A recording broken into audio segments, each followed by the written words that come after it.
जिंदगी किस वक्त अपना रुख बदल लेगी ये कोई नहीं जानता। कब फूलों से भरी बगिया उजड़कर खाक हो जाएगी, कब मैदान बंजर रेगिस्तान हो जाएगा और कब खुशियों से भरी जिंदगी मायूस हो जाएगी, ये कोई नहीं जानता। ये कहानी है कनिष्का की, जिसे अंदाजा भी नहीं था कि उसके जीवन का अगला पल उसके लिए क्या लाने वाला था। एक ऐसा अंधेरा जो हमेशा के लिए उसकी खुशियों को खा जाने वाला था। मम्मा, तुम कब से तैयार हो रही हो और कितनी देर? जल्दी चलो ना, हम लेट हो जाएंगी। अभी आई लाडो, बस 2 मिनट, साड़ी तो पहनने दे। लगता है आप भूल गई है कि आज मेरी कॉन्वोकेशन सेरेमनी है और मैं फर्स्ट आई हूँ। आज के दिन मैं लेट नहीं हो सकती मम्मा। इसीलिए तो समय लग रहा है लाडो। जिसकी बेटी फर्स्ट आई है उसे तैयार भी तो फर्स्ट क्लास होना पड़ेगा ना। कनिष्का बचपन से ही पढ़ाई में बहुत तेज थी।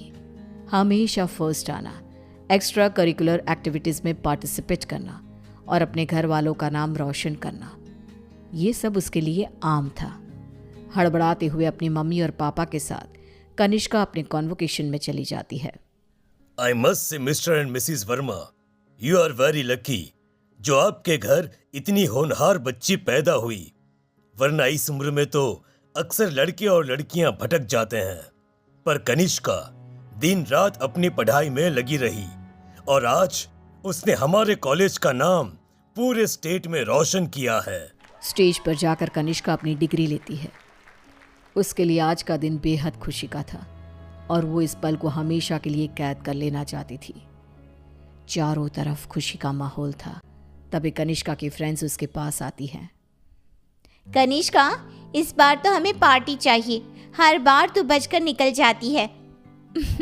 अरे कौन सी मेरी जॉब लग गई है, इतनी भी बड़ी बात नहीं हुई है। अब बस लंदन यूनिवर्सिटी में मेरा एडमिशन हो जाए, तब पार्टी पक्की। तुम लोग कनिष्का की बातें तो रहने ही दो, मैं दूंगी पार्टी। आफ्टर ऑल कॉलेज की डिग्री मिल गई है मेरी बच्ची को। She is a graduate now. तो आज रात को मेरे घर पर पार्टी रहेगी, तुम सभी को आना है। रात को सभी पार्टी में आते हैं। सभी बच्चे नाच कूद रहे होते हैं। तभी कनिष्का खिड़की पर जाकर बाहर देखती है, जहां सामने के घर की छत पर बैठी एक औरत उसे लगातार घूरे जा रही थी। ये मिस्टर शाह के घर में ये औरत कौन है? वो तो अकेले रहते हैं। तभी वहां कनिष्का की फ्रेंड आ जाती है। तू यहाँ रात को बाहर तारे देख रही है क्या? चल ना, सब कितना एंजॉय कर रहे हैं। कनिष्का नेहा के साथ चली तो जाती है, पर उसे बहुत अजीब महसूस होने लगता है, मानो कोई सदियों पुराना दुख उसकी आत्मा को याद आ गया हो। ये अचानक मुझे रोने का मन क्यों कर रहा है? और ये स्मेल कहाँ से आ रही है? मम्मी, मम्मी लगता है कोई पार्टी में नॉनवेज ले आया है। Are you gone mad, Kanishka? We all know कि तुम्हारी फैमिली वेजिटेरियन है। तो ये सड़ी हुई मछलियों का गंध कहाँ से आ रहा है? क्या मजाक है ये कहकर कनिष्का जोर जोर से चीखने लग जाती है। कनिष्का की आवाज सुनकर गौतम वहां आता है। ड्रामा मत करो कनिष्का, बस इसी कारण से ही मैं पार्टी वार्टी पसंद नहीं करता। चलो जाओ जाओ अपने कमरे में। सभी अपने अपने घर चले जाते हैं और इसके बाद कनिष्का का बिहेवियर और भी खराब होता जाता है। रात को 3 बजे अचानक उठकर कनिष्का दीवारों से बातें करने लगती है। उसकी आवाज सुनकर रीना भागते हुए आती है। अरे बेटा, इतनी रात को तुम यहाँ पर क्या कर रही हो? और दीवार को देखकर किससे बात कर रही हो लाडो? कोई नहीं है यहाँ। रीना कनिष्का को सीने से लगा लेती है। कनिष्का का शरीर बहुत गर्म था। रीना ये देखकर सोच में पड़ जाती है। आज तक मेरी बच्ची ने कभी ऐसा बिहेव नहीं किया, आज क्या हो गया है इसे? शाम तक तो बिल्कुल ठीक थी और अब अचानक इतना तेज बुखार, ये सब क्या हो रहा है?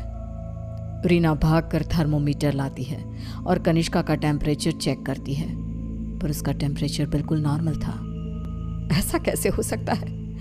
ये सब क्या हो रहा है? अचानक मेरी बेटी को किसकी नजर लग गई? रीना अपनी बेटी के साथ ही सो जाती है और अगली सुबह डॉक्टर को बुलाती है, पर डॉक्टर के टेस्ट के बाद भी सब कुछ नॉर्मल ही निकलता है।